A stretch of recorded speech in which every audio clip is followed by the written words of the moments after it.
Hi everybody. I decided to focus my theorist on Vygotsky. He developed the zone of proximal development. This is kind of like a model that he created. So it's one big circle with another smaller circle and then a smaller circle inside that circle. He says that you want your kids to be in the zone of proximal development where you learn with guidance. You don't want your students to be in the middle circle because that's where they get bored and they don't need you, and that's when they get off task.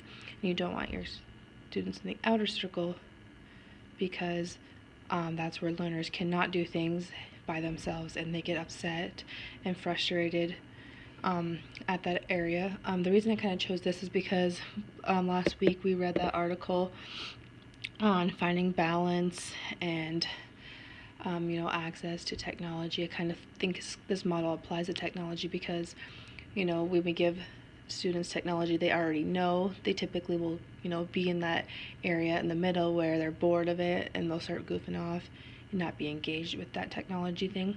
We also don't want them to be in the outer circle because the outer circle will be too hard. If like an app or a program we put them on is too hard for them, they'll get frustrated, they'll shut down. Kids will not want to participate in that.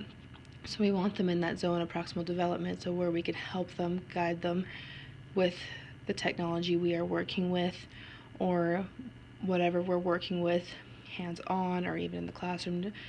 You always want your child in that zone, and that's the zone where they learn the best, as versus they don't learn the best when they're frustrated or bored. It's just kind of a time where they just kind of want to goof off a little bit.